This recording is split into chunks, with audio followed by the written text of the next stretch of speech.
أهلا بكم. للكرد الفعليين تاريخ يعرف الجميع، وقفوا مع الحق في وجه الباطل، تم تعذيبهم، تهجيرهم وقتلهم أيضا، لكن ما ندموا أبدا لأن هذا هو ديدنهم، هذا هو تاريخهم وحاضرهم وبإذن الله مستقبلهم. ضيوف حلقة اليوم اثنين من ضحايا السجن والتهجير القسري في زمن النظام البائد، السيدة ساهرة باقر وأبو كاميران. كثير من عوائل الكرد الفعليين المهجرين قسريا في زمن نظام الطاغية صدام حسين بقوا في الجمهورية الإسلامية إلى يومنا هذا لسبب أو لآخر، لذلك سافرنا لطهران حتى نلتقي بهم ونلقي الضوء على بطولاتهم وتضحياتهم الكبيرة. بهذه المدينة الجميلة قضينا أيام نوثق تاريخ مأساة الكرد الفعليين عن لسانهم، فهم شهود على عصر مظلم وضحايا طاغية مجرم.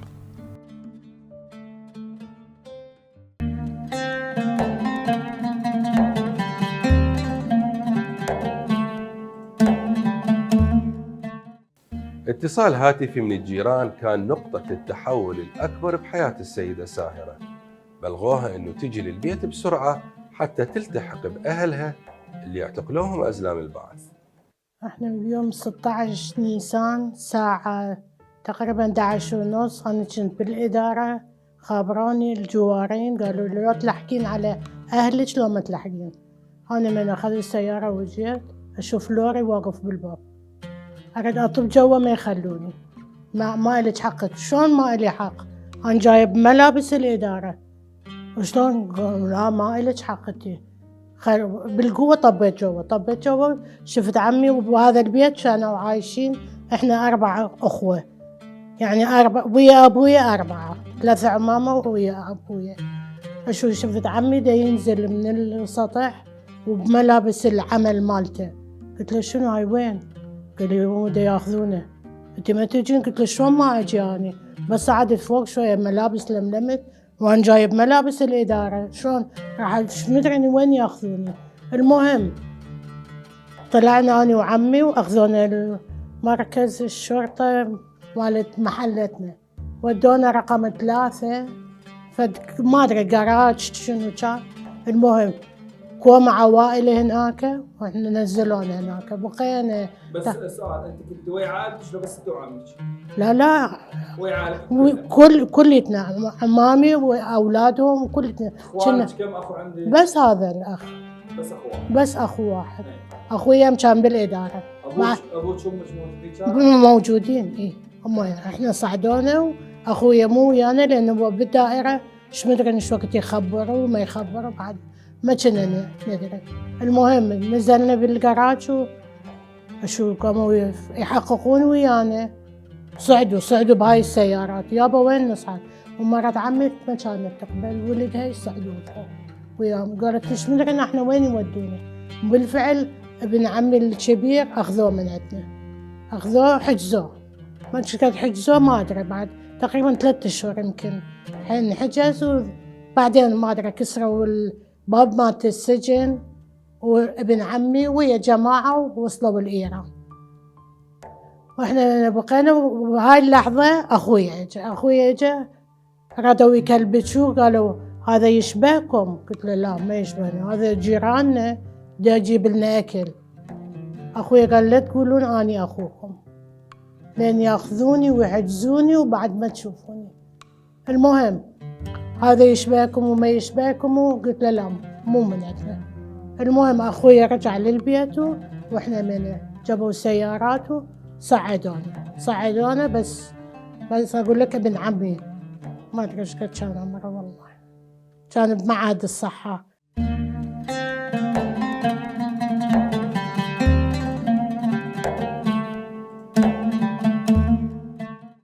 تخيل إنه ترجع للبيت تلقاه فارغ وتسمع من الجيران إنه عائلتك بأكملها تم اعتقالها. هاي التجربة المؤلمة عاشها أبو كاميران. سافرنا سنة 1980 الشهر الرابع اليوم 7 نيسان. فيعني احنا العائلة كنا تقريبا 5 ولد و3 بنات. أنا كنت معزوم مكان فاجيت لقيتهم العائلة ماخذيهم. فمن أخذوهم احنا بقينا وحدنا وين نروح؟ ها؟ شباب ولدنا يعني وياي أصدقاء فعلية قسم ماتوا الله يرحمه فؤاد الكوفي. فاحنا من مدينة الكوفة بس أبويا من أصول بغداد، يعني الجنسية اللي عندي موجودة أحملها.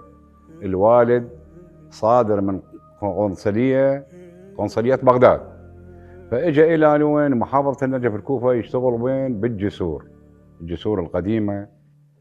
فبقى هناك، فمن بقى هناك شاب تزوج. المن أخذ والدتي. فوالدتي من أخذها يعني إيش كم سنة توفى الله يرحمه. أنا عمري 6 شهور وأخي عندي واحد اسمه حجي عباس الكوفي الرادود الله يرحمه. تقريبا كان عنده عمره تقريبا 5 سنوات وأختنا 7 سنوات. فإحنا سافرنا بهذا. فإحنا من وصلنا للحدود بس انت جيت ما لقيت احد. اي ما لقينا احد. وين رحت؟ صار اجوا علينا الامن لزمنا، الامن مال المنطقه لزمنا. يعني تكالبوا علينا الناس النظام الطاغي والبعثيه والمجرمين، يعني تكالبوا على الناس. شو مسوين؟ من دم المسفوك ظلما والسنين، من صدى آهات أمي والحنين، صرختي يا موطني يا موطني، ذا دم الفيل يهدي كالوتين، رغم طاغ رغم جزار ونار، يشرق الإصباح له من بعد حين.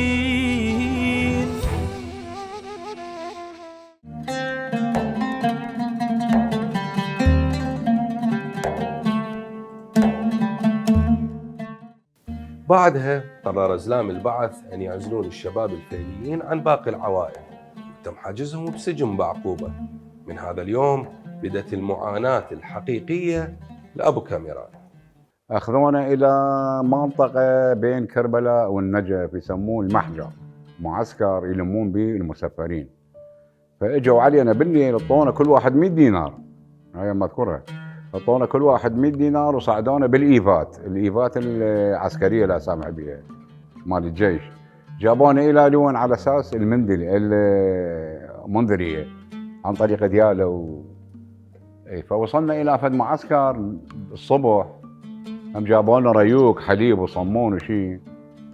احنا قاعدين بالسيارة كل يوم ويا العوائل، انا قاعد اخوي عوائل كنت قاعد بالسيارة. اجوا الامن نزلوا الشباب اللي عمره 18 سنة. انت الحكي هذا ما شايف عائلتك بعدك؟ عائلتك راحوا وصلوا الى ايران. عائلتك قبلك؟ اي انا وصلت الى 7 8 9 احنا وصلنا. اجوك نزلوك نزلوني قلت لهم خير، قالوا باوع جماعتنا الكرد الفيلية مال بغداد والمناطق شو اسمه، فكلها بالمعسكر. نزلونا فرجعونا لوين؟ الى سجن بعقوبه. سجن بعقوبه القديم ب 63 يسموه سجن ابو الجام، بزمان عبد الكريم قاسم كسرو شيوعيين. فجابونا به هذا بالليل تقريبا 3 بالليل سووا، جابونا سيارات فنقلونا ابو محافظه بغداد الى بغداد، وابو كربلاء الى كربلاء، وابو النجف الى النجف. النجف متوابعها منه ابو صخير، عندك الكوفه قضاء الكوفه قضاء ابو صخير، فجابونا احنا لمحافظه النجف. محافظه النجف نفس هي المحافظه، نفس المحافظه بها سجن يسموه سجن الصيراي. خلونا به تقريبا 4 ايام، 4 لو 5 ايام. يعني غرفه 12 متر، الله شاهد 12 متر، وتكرم تنكه على سطحها للدبليو سي ماكو مالنا هاي. وبينا احنا تقريبا فوق 70 نفر، غرفه 12 متر يا الله بقداي. حتى ينامون هم واقفين، والله هم واقفين ينامون، وحلوا شدك ينامون هيك. فخلاص كان عمرك؟ ها؟ ايش قد كان عمرك؟ كان عمري 23 سنه. قلت لك من ال 28 ل 18 يرجعوهم. فبعدين نقلونا الى منطقه يسموها ابو صخير، هم بقينا بها تقريبا شهر كامل، من شهر تقريبا 15/4 الى تقريبا الشهر السادس حزيران، اوائل حزيران. إيه. فبعدين نقلونا من هناك المناطق، هناك شويه ارتاحينا، يعني خلونا مكان واسع كبير، احنا 70 نفر تقريبا 80 نفر، فقاعه كبيره. حتى المفوض من الشرطه قال بابا اعطونا كل واحد 10 دنانير اجيب لكم كل واحد شنو؟ بطانيات 2، يعني خلونا على هذا دنيا بارده، يعني شويه جو بارد بالليل. فيعني تعرف بس ما اذكر هاي، يعني صار عندنا نمل يعني بروسنا وشي. نوع البطانيه شنو من نوعها؟ احمر، شو اسمه القمل الاحمر.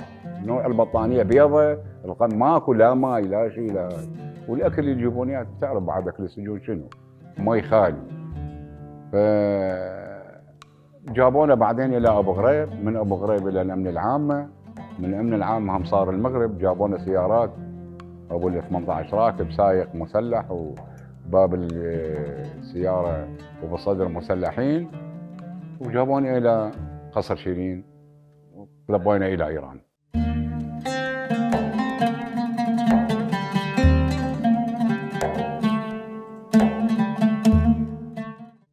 أثناء التحقيق مع السيدة ساهرة طلب منها أحد مجرمي البعث أنه تبقى بالعراق لأنه هي عراقية على عكس باقي عائلتها.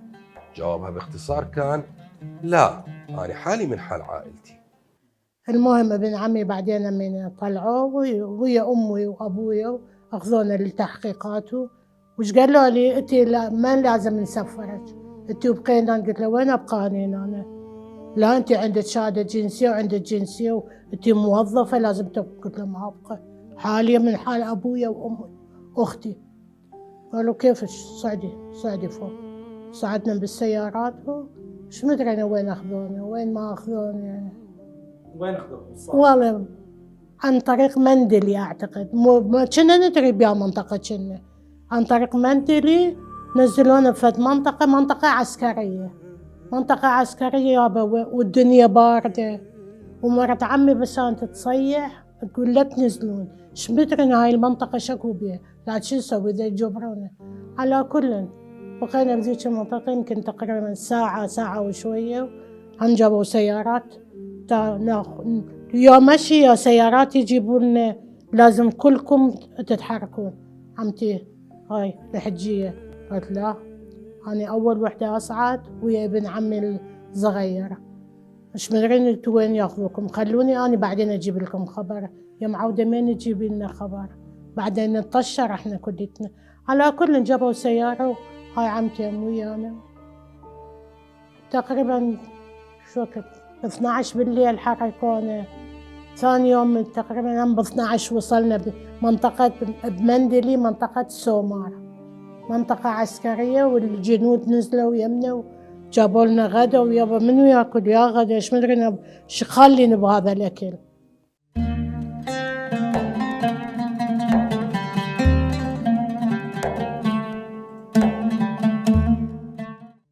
حزب البعث كان مشهور بالغدر، وكان واحد من أشهر أساليب الغدر اللي يمارسها هو دس السم بالأكل.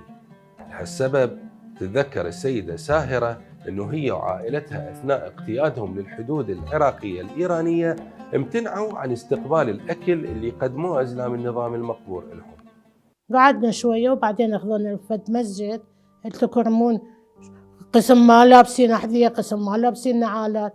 انطونا فد كم نعال ولبسوا حشاك انت هاي بعد جو واحنا ودونا هم جابوا سيارة وصعدونا ويا عائلة ثانية ونزلنا منطقة هنا بإيران، كانوا يقولوا له أعتقد بروجرد، منطقة جنوبية. زين ايش قد مشيتوا؟ ما مشينا، ليش يكذب؟ مشينا منا القول الراس شو اسمه، مشينا ما عدنا مشي. زين كم يوم بقيتوا بالسجن قبل ما تسافروا؟ لا ما بقينا كم يوم، ما يعني الظهر أخذونا بالليل حركونا. تتذكرين عوائل كانت هواي العوائل؟ عوائل هواية بس ما أتذكر أساميهم ولا أعرفهم لأن من مناطق مختلفة جايبين. زين كانوا العوائل وانتم يعني الناس كانت خايفة ما يدرون وين راح يروحون؟ لا الكل ما خفتوا من الموت انه يعذبون؟ طبعا ليش واحد ما يخاف؟ كنا خايفين تسمما يعني، لأن قبل كنا سامعين ينطون أكل وتتسممون وهذه. لا والله وصلنا. المهم الحكومة الإيرانية دخلتنا ومن هناك ما أدري جماعات هواية هم مرت عمي ما كانت تقول هاي منطقة عسكرية شلون كانوا ناصبين شوادر هواية حسب الترتيب والعوائل ينزلوهم. بعدين نزلنا شفت إنه مثلا العالم دا يخابرون ويوم من الخارج كانوا يخابروهم. المهم احنا مخابرنا وجا واحد من قرايب ابويا، بقينا 8 ايام بالشوادرة ويا عمتي واني. ابويا كان مريض يعني مأساة الله شاء. شادر واحد واحنا احنا 8 نفرات لا بس بيت عمي 8 واحنا 3 4 كنا 11 نفر 11 أو 12. زين ابن عمك شنو قصته؟ اللي خذوه تقول اللي خذوه مغيب مو؟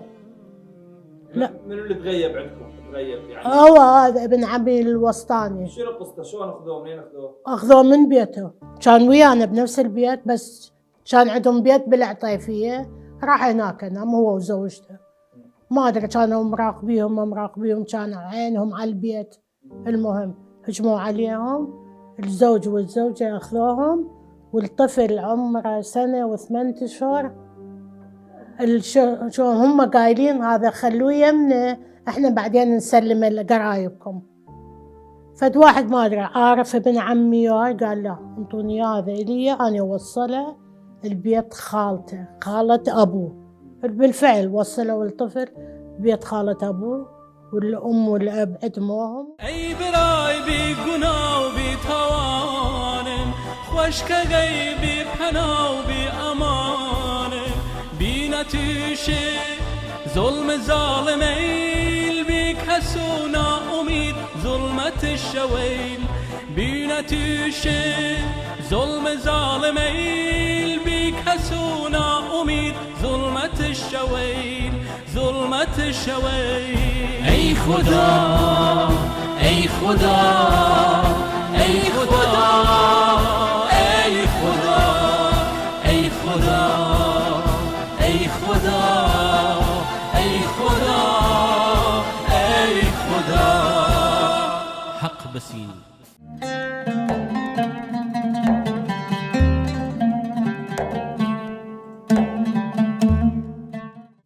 بعد أشهر من السجن تم تهجير أبو كاميران مع كثير من الشباب الفيليين إلى الجمهورية الإسلامية.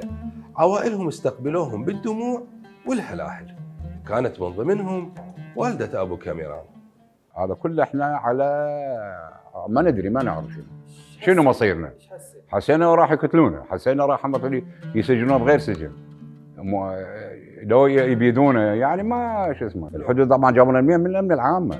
اي لما خلصنا من ابو غريب الى الامن العامه ثاني يوم وقفونا كل واحده مطونا 100 دينار على الميز واكو ورقه كنت توقع. سن ورقه شنو ما ندري، الوقع لك يصير فوق راسك لا تباوع يلا بس وقع، يعني ما تقدر تقراها الورقه. هاي نزلوكم تذكر المنطقه وين كان ليل نهار ايش قد مشي؟ لا الظهر من هي بعد 4 ساعات من خانقين لهذا ويمشي على كيف وصلنا تقريبا المغرب. فجابونا يعني سيارات هوايه، فمن جابونا الحدود حتى ولدنا وصفطوهم على الجبال. اكو سفاهي لو حرس ما ادري قدم هنا أنا واحد واقف هذا على الجبل، والجبل منا واحد واقف، بس دول اثنين. احنا جابونا صفطونا يعني كل رديف 10 نفرات، قاموا يصيحون الموت لصدام شنو، وذول نزلوا بنادقهم واي علينا، واحنا نصيح بابا لك الله جابنا للجنه سكتوا، ايش قاعد تسوون؟ يرمونا ذولا مشوهم قاعد. قال لا تخافوا ما نرميكم، روحوا عم روح. شلون تكتب لك وين ودوك وشلون؟ بعدين كل من ودوه الى المعسكر، المعسكر هنا يسموه الاورديكا. احنا ودونا اول مره لاصفهان، وبعدين اهلنا ما شفناهم باصفهان، بعدين ودونا الى ازنا، بازنا شفناهم. لا اجوا سيارات من طبينا، اجوا استقبلونا بالهلاهل وهذا العوائل. اهلي هم كانوا موجودين، والدتي كانت، انا قلت لك كان عمري 6 اشهر وابوي توفى. فبعدين من جينا شفناهم بحور ثاحينا ورجعنا سوينا مع فرق طوبه وكله باسم الفيليه وباسم هذا.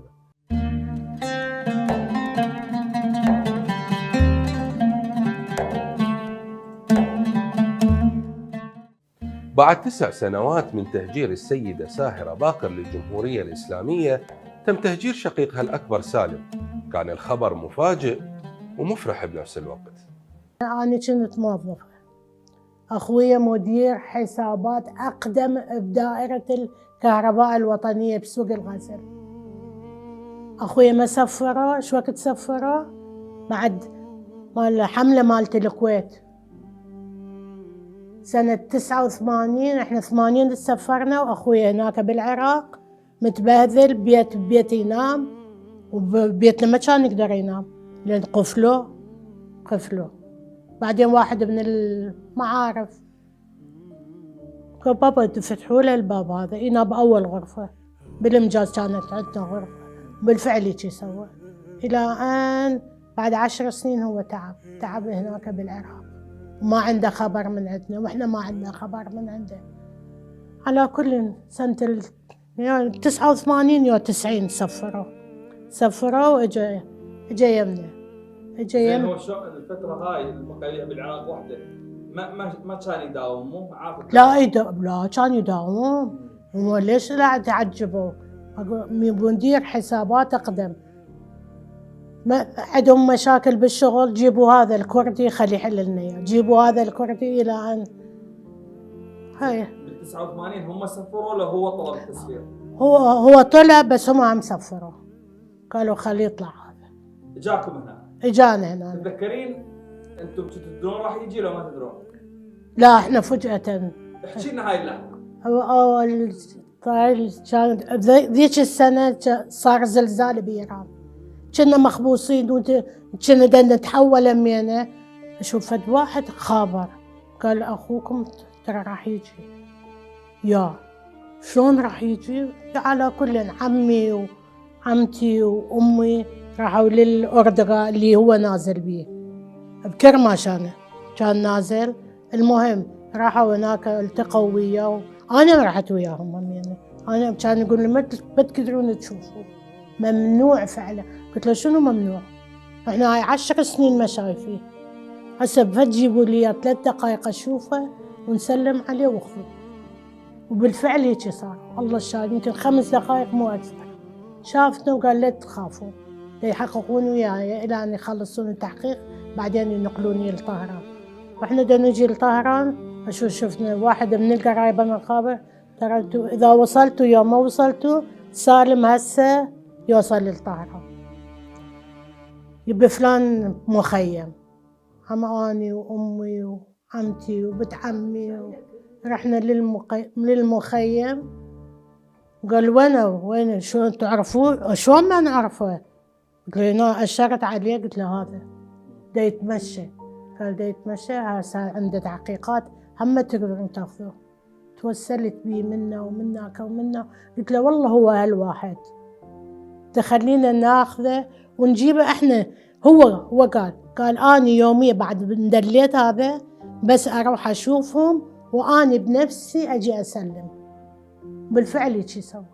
حتى بهاي باصات المصلحه كان بالكرج الاردغه مالته يجينا.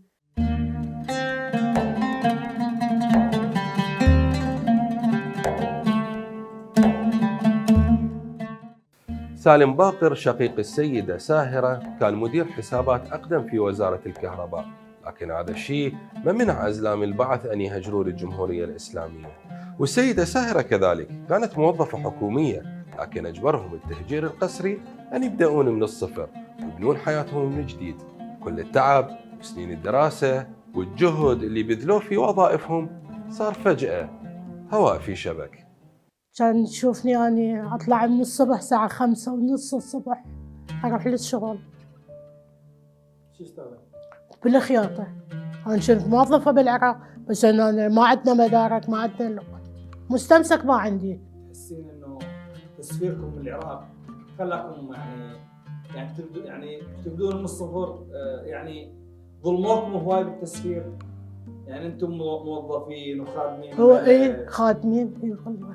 اخويا من 1963 بذيك الدائرة الى سنة 1980 احنا سفرونا، بس 10 سنين ورانا بقى بالعراق. ظلمونا. ليش؟ انا موظفة 4 سنين مشتغلة، دا يزيدون الراتب مالتي، يجون يلزمون يدي ويطردوني. ما ادري بيا مملكة صايرة هاي، واحنا اصليتنا مالت العراق. حتى مرة من المرات جونا يسفرونا، اخويا طلع الجنسية مالته وشهادة الجنسية، وقال له انا دا اشتغل بفلان دايرة. قال رجعوهم قالوا ما يتسفرون، لان الابن عنده شهادة جنسية عراقية. مرة ثانية هم اجوي هم قالوا في سبيل هذا ما لازم يتسفر.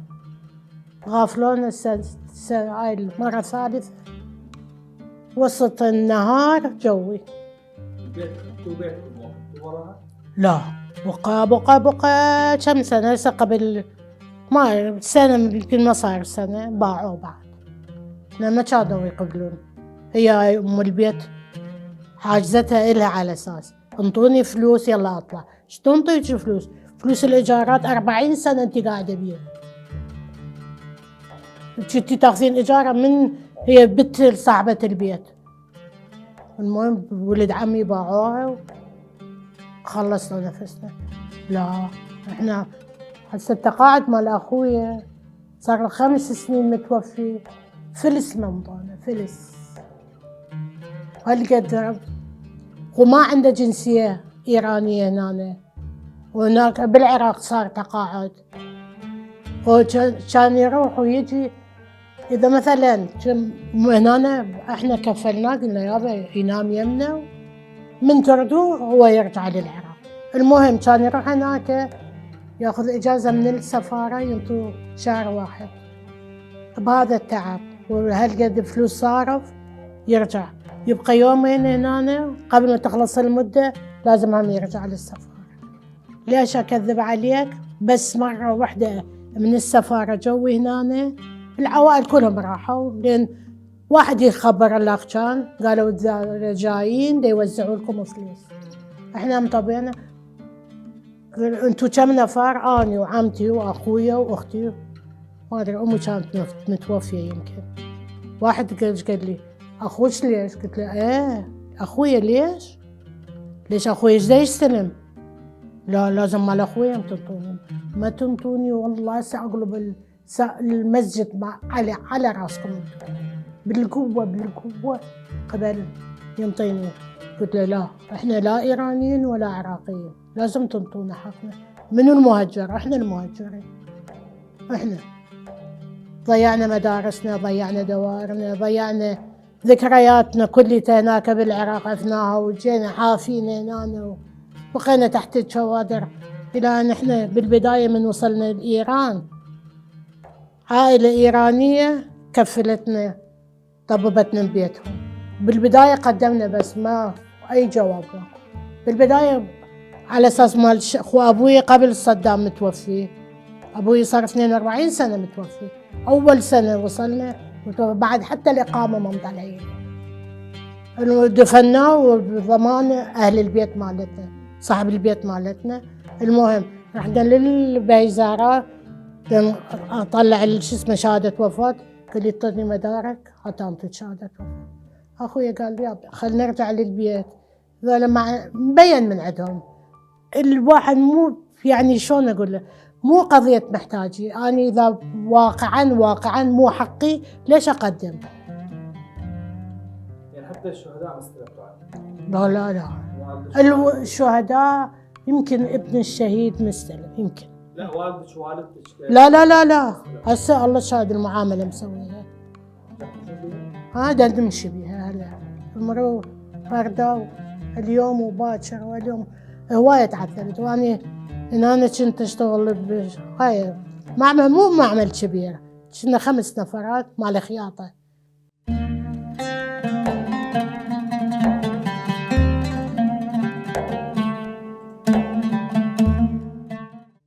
أبو كاميران بعد مجروح ومتألم من اللي صار بيه وبعائلته في زمن نظام الطاغية، لذلك حتى التعويض عن فترة سجنه في معتقلات البعث وهو من أبسط حقوقه قرر إنه ما يطالب به. أنا صوتي ما رحت، لأن الكرد الفيلية سوا وجماعتنا أنا ما رحت، أحكي لك الحقيقة أنا ما رحت. لو رايح حتى الشيخ الله يذكره بالخير النعماني كان قال بابا تعال حركة السلام أبو حيدر، ما أدري عمي البلد اللي طردني يعني اكس علامة اكس. يعني حتى حقوق ما تريد؟ لا لا لا كل شيء مالي. زين تحس الكرد الفيليين بعدهم مظلومين بالعراق؟ والله هو حسب اقوالهم يعني يروحون يراجعون الى الدوائر الحكومية، يعني ما قاعد يمشون اشغالهم، ما ادري بعد قانون النظام بعد ما اعرف هم يعرفون هم ما اعرف.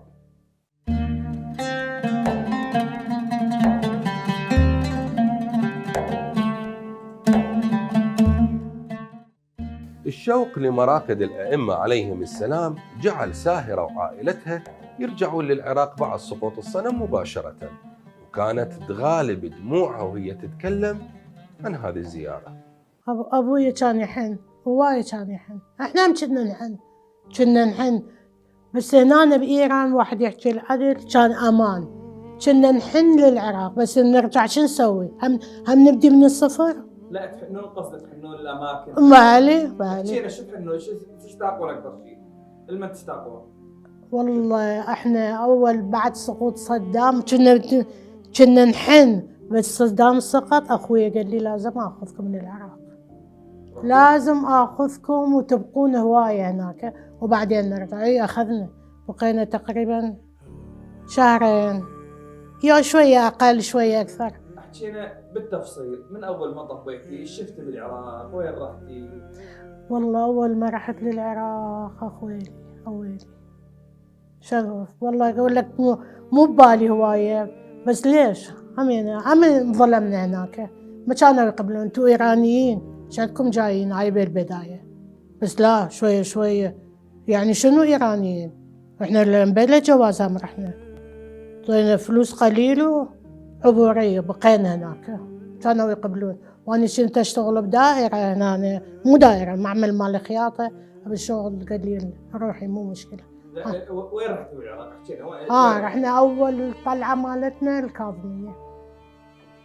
للكاظمية. ما أقدر أحكي. لا احكينا، نريد الناس تعرف. احكينا من طبيت الكاظمية. أي كاظمية والله شو أقول لك صح بصعوبة طبينا. واحنا هنا شغلك هذا كان لبسنا بالقوة طبينا، والله دعينا للناس وكنا نحب نرجع صدق اقول لك يعني واقع، لان كان اني اخوي هناك، لو مو اخوي هناك ما كنا نحب. وهذا الظلم ظلمنا وتسفرنا، مدارسنا عفناها، لانه انا ولد عمي كلهم مخلصين. كنت مشتاقة للأئمة؟ طبعا رحنا للنجف، هو اخوي هذا اخذنا للنجف، والله اخذنا للعلاوي اخوي قال لي من هناك اخذكم بفورتات هواي احسن لنا. اي هذا المتوفى، لا هذا تقريبا 5 سنين متوفي من العلاوي، والسياره ما كانت تتحرك تريد نفر واحد. اخوي قال له شو تسوي؟ يعني ليش وقت نبقى هنا؟ قلت له عافيه سوي لنا فتحه. قال مو مشكله. صاح السايق قال له تعال هذا النفر أنا أنطي فلوسه ونحن نقعد مرتاح. قال لا ما يصير. قال لي ليش ما يصير؟ أنا دا أنطيك فلوسه حتى لو جيب واحد صعده. أنا شعلي أنا بعد منطي الفلوس أريد أريحهم ذولا، مو كليتنا رحنا. عمتي كانت ويانا وأني وأخويا رحنا للنجف والزيارة ورحنا للكوفة. اول ما طبيتي للحضره احكي لي. وش دا اقول لك، والله ما اقدر اوصفها بوقتها. يعني شلون اقول لك، الجسم كله يهتز اول ما ترد الطب ودفع وشلون اقول لك، والله ما اقدر اوصف. دعيت يا والله. اول والله دعائي كان نرجع مرة ثانية زيارة الأئمة، وما كنا راجعين احنا نقيم هناك بعد، لا والله رحنا كوفة، رحنا للمقبرة أول نوبة زيارة الأئمة، وبعدين رحنا للمقبرة. بس أخويا كان مو أخويا يما يعني كانوا يعجلون قبل ما تصير الظهر لازم ترجعون انتو، لأن الطرق تنسد وما يخلوكم تطبون، وبالفعل صارت. شنو بالفعل ما قدرتوا تطبون؟ لا يعني الزيارات قالوا لا تطولوها، إمكان بعدين الطرق تنسد من الوسيلة عندكم ترجعون على مود هذه. من أي منطقة أنتم كنتوا أصلاً يعني؟ إحنا من بغداد شارع الكفاح. رحتوا الكفاح؟ رحنا للكفاح وبيتنا إحنا بالكفاح.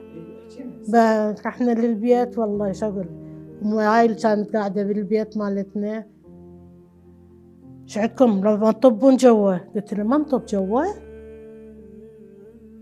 هسا نطلع كنت يمينه، احنا ما نطب جوا.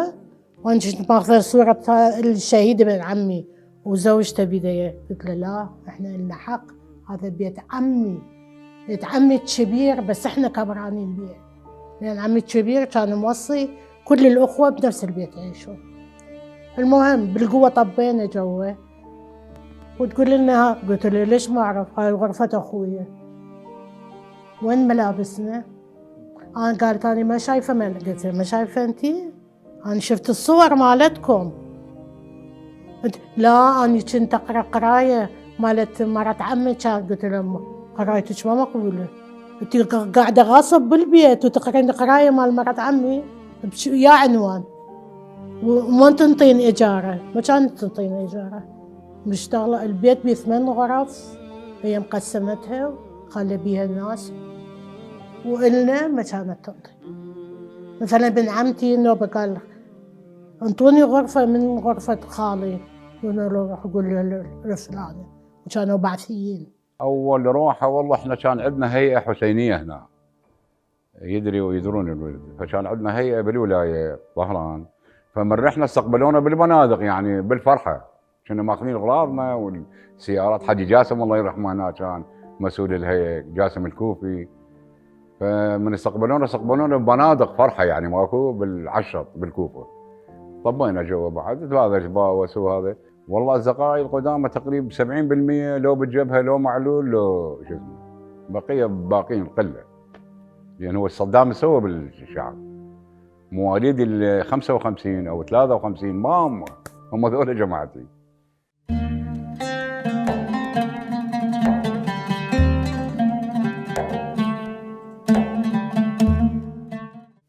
مرت أكثر من 4 عقود على الأحداث اللي عاشها الكرد الفيليين في زمن النظام البائد، من تهجير قسري للعوائل وتعذيب للسجناء وتغييب الشهداء. أكثر من 4 عقود وما زالت الذاكرة الفيلية تحتفظ بكل تفاصيل ما جرى. نعم ما نسوا، لأن هم يشعرون بالفخر لوقوفهم بوجه حاكم ظالم وزمرة مجرمة. طريقهم كان مؤلم لكن بالنهاية انتصروا. إلى اللقاء.